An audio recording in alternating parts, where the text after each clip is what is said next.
नमस्कार, मैं हूं रुचि शर्मा। वेब3 की तमाम बड़ी खबरें लेकर हाजिर हैं हम। NFT पेरिस वेब3 एंथुजियास्ट के लिए सबसे प्रमुख गैदरिंग 23 और 24 फरवरी 2024 को आइकॉनिक ग्रैंड पेलियास एफिमेयर में लौटने के लिए तैयार है। 2023 में 18,000 उपस्थित लोगों की उल्लेखनीय उपस्थिति के बाद इस आयोजन में तेजी से वृद्धि जारी है। अपकमिंग एडिशन के साथ NFT पेरिस का लक्ष्य न सिर्फ अपने इम्प्रेसिव मोमेंटम को बनाए रखना है, बल्कि अटेंडी एंगेजमेंट और कम्युनिटी इंटरैक्शन को बढ़ाना है।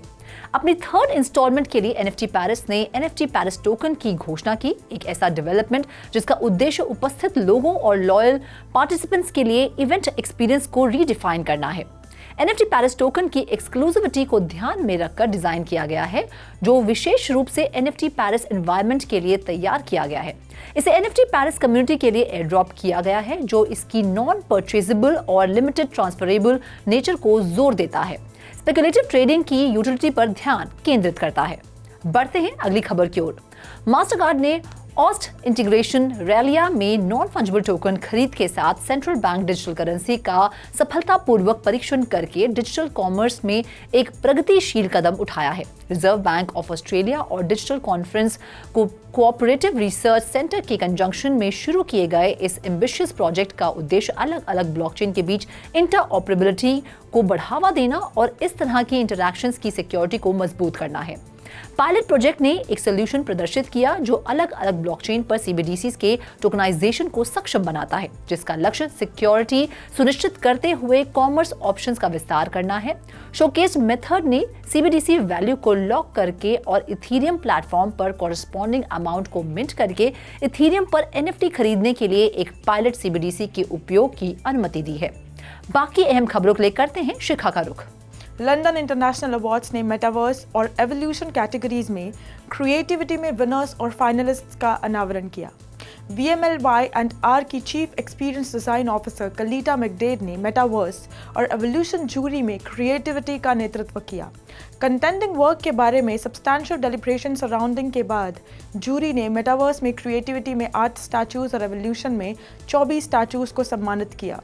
मेटावर्स कैटेगरी में क्रिएटिविटी में जूरी ने एक ग्रैंड एलाये, एक गोल्ड, 3 सिल्वर, 3 ब्रॉन्ज स्टैचूज और 5 फाइनलिस्ट को सम्मानित किया।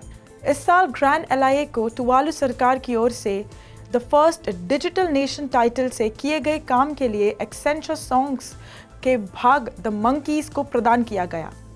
एवोल्यूशन कैटेगरी में जूरी ने 6 गोल्ड, 10 सिल्वर, 8 ब्रॉन्ज स्टैचूज और 5 फाइनलिस्ट को सम्मानित किया। Over to you Roshni. Leading वेब3 टेक्नोलॉजी कंपनी OKX को ये घोषणा करते हुए खुशी हो रही है कि उसने UAE के आर्टिफिशियल इंटेलिजेंस, डिजिटल इकोनॉमी और रिमोट वर्क एप्लीकेशन ऑफिस के स्टेट मिनिस्टर द्वारा publish responsible metaverse self governance framework पर वाइट पेपर के योगदान दिया है। दुबई के इकोनॉमी और टूरिज्म डिपार्टमेंट के सहयोग से मिनिस्टर ओमार सुल्तान अल ओलामा के नेतृत्व में रिपोर्ट का निष्कर्ष है कि जैसे जैसे मेटावर्स का विस्तार होता जाता है और हमारे दैनिक जीवन के साथ साथ अधिक निकटता से जुड़ जाता है, इसके ऑपरेटिंग स्टैंडर्ड्स पर एक इंटरनेशनल कंसेंसस जरूरी हो जाता है। यह वाइट पेपर मेटावर्स की विशाल क्षमता को रेखांकित करता है और उन क्षेत्रों की पहचान करता है जहां ग्लोबल कम्युनिटी को अपनी तैयारी मजबूत करनी चाहिए। बढ़ते अगली खबर की ओर। यूनाइटेड स्टेट सेनेटर्स के एक बाईपार्टिसन ग्रुप द्वारा प्रपोज्ड बिल के तहत लोगों की आवाज और इमेज के unauthorised artificial intelligence power recreation पर बैन लगाया जाएगा। 11 अक्टूबर की एक प्रेस रिलीज में डेमोक्रेटिक सेनेटर्स क्रिस कून्स और एमी क्लोबचर ने रिपब्लिक सेनेटर्स मार्शा ब्लैकबर्न और थॉम थिलीस के साथ नर्चर ओरिजिनल्स, फोस्टर आर्ट और कीप एंटरटेनमेंट सेफ एक्ट का एक डिस्कशन ड्राफ्ट किया।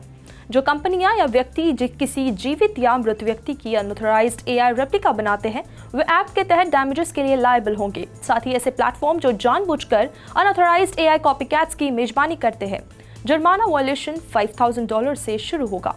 ड्राफ्ट बिल ऐसे समय में आया है जब आर्टिस्ट की नकल करने वाले AI टूल्स की मदद से बनाए गए गानों में बढ़ोतरी हुई है, जिनमें से सैकड़ों YouTube और साउंड क्लाउड जैसे स्ट्रीमिंग प्लेटफॉर्म पर होस्ट किए गए हैं।